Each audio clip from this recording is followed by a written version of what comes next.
હવે ઇન્ડિગોની ફ્લાઇટ્સ રદ થતા રેલવે વિભાગ વધુ ટ્રેન દોડાવશે.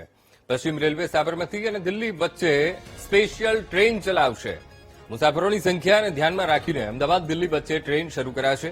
7 અને 9 ડિસેમ્બર સ્પેશિયલ ટ્રેનના શેડ્યુલ ગોઠવાઈ દેવામાં આવ્યા છે અને 3 ટ્રેનમાં વધારાના કોચ પણ મૂકવામાં આવ્યા. સુવર્ણ જયંતિ અને રાજધાની એક્સપ્રેસમાં વધારાના કોચ લગાવાયા છે.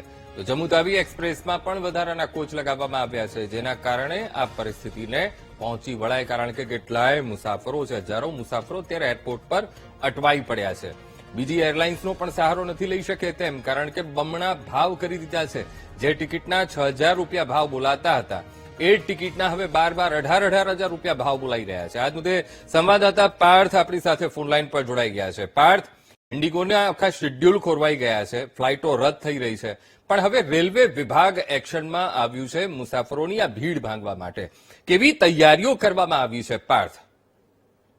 જી અંકુર, જે રીતની વાત કરવામાં આવે તો અમદાવાદ એરપોર્ટ ઉપર જે અત્યારે હાલની પરિસ્થિતિ છે, ખૂબ જ દયનીય પરિસ્થિતિ છે. મુસાફરો લગભગ 48 કલાકથી અમદાવાદ એરપોર્ટ ઉપર જ ફસાઈ ગયા છે અને જંક ફૂડ આપવામાં આવી રહ્યું છે અને તેઓને જે ટિકિટ છે તે ટિકિટના રિફંડ હજી પણ 10 દિવસ પછી મળશે, પરંતુ બીજી અન્ય કોઈ ફ્લાઇટની વ્યવસ્થા નથી કરવામાં આવી. ત્યારે પશ્ચિમ રેલવે દ્વારા અમદાવાદ દિલ્હી માટે એક વિશેષ ટ્રેનનું આયોજન કરવામાં આવ્યું છે, જે આવતીકાલથી શરૂ કરવામાં આવશે. અને વાત કરવામાં આવે તો અન્ય જે ભાડું 6 થી 7,000 રૂપિયા હોય તેનું 70,000 થી 80,000 60,000 રૂપિયા ભાડું અમદાવાદ દિલ્હીનું પહોંચ્યું છે. તેને લઈને પશ્ચિમ રેલવે વિભાગ દ્વારા વિશેષ બે ટ્રેનનું આયોજન કરવામાં આવ્યું છે, જે આવતીકાલથી અમદાવાદ સાબરમતી રેલવે સ્ટેશનથી ઉપડશે અને નવી દિલ્હી જશે.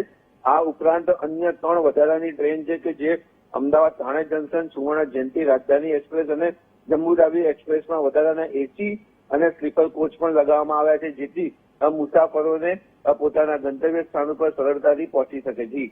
બિલકુલ પાર્થ, સમગ્ર માહિતી સાથે જોડાવા બદલ આપનો આભાર.